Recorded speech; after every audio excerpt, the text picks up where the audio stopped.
அன்பானவர்கள் அனைவருக்கும் இனிமையான மகிழ்வான வணக்கங்கள். இந்த உலகத்தில் யாரையுமே லேசாக எடை போட்டுறவே கூடாதுங்க.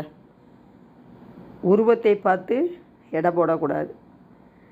வல்லவனுக்கு வல்லவன் இந்த வையகத்திலும் உண்டு. நம்ம தான் ரொம்ப திறமைசாலி, பலசாலி, புத்திசாலி அப்படிலாம் நினைக்கவே கூடாதுங்க.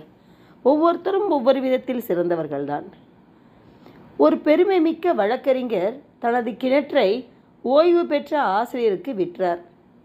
2 நாட்களுக்கு பிறகு வழக்கறிஞர் அந்த ஆசிரியரிடம் வந்து, ஐயா, நான் உங்களுக்கு கிணற்றை விற்றுவிட்டேன். ஆனால் அதில் உள்ள தண்ணீரை அல்ல. நீங்கள் தண்ணீரை பயன்படுத்த விரும்பினால் நீங்கள் அதற்குரிய பணத்தை தனியாக எனக்கு செலுத்த வேண்டும் என்றார். உடனே ஆசிரியர் புன்னகையுடன், ஆமாம், நானும் உங்களிடம்தான் வரப்போகிறேன். என் கிணற்றிலிருந்து உங்கள் தண்ணீரை வெளியேற்ற சொல்லப் போகிறேன். இல்லையெனில் நாளை முதல் நீங்கள் கிணற்றில் தண்ணீரை சேமித்து வைப்பதற்கான பணத்தை எனக்கு செலுத்த வேண்டும் என்றார். இதை கேட்டதும் வழக்கறிஞர் பயந்து, நான் உங்ககிட்ட விளையாடினேன், தப்பாக எடுத்துக்கிட்டீங்களா அப்படின்னு சொல்லி கேட்குறார்.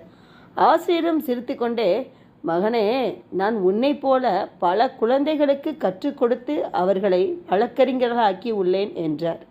எப்படி பார்த்தீங்களா? யாருக்கிட்ட யார் மோதுறது? பெரிய வழக்கறிஞராக ஆகிவிட்டோம் அப்படின்னா ஆசிரியர்கிட்டையே இந்த மாதிரி பேசலாமா? ஆசிரியர் இது போல் எத்தனை பேரை பார்த்துருப்பாங்க. அவங்க வயசாகிடுச்சு, ரிட்டையர்ட் ஆகிட்டார் அவர் அப்படின்னு சொல்லி நினைக்கமோ எப்படி பதிலடி கொடுத்தாரு பார்த்தீங்களா? இது சாதாரண ஒரு உதாரணம்தான் அப்படின்னு சொல்லி விட்டுறாதீங்க. இது போல் பல இடங்களில் யோசனை பண்ணி பாருங்களேன்.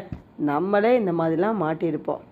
அதனால் பேசும்போது ரொம்ப நிதானித்து பேசுவது தான் நல்லது. ஏன்னா நம்ம விடக்கூடிய ஒவ்வொரு சொல்லுக்கும் வலிமை ஜாஸ்தி என்று கூறி உங்களிடமிருந்து விடைபெறுகிறேன். நன்றி, வணக்கம். வாழ்க வளமுடன், வாழ்க வையகம். இந்த வீடியோ உங்களுக்கு பிடிக்கும்னு நினைக்கிறேன். லைக் பண்ணுங்கள், ஷேர் பண்ணுங்கள் அண்ட் சப்ஸ்கிரைப் பண்ணுங்கள்.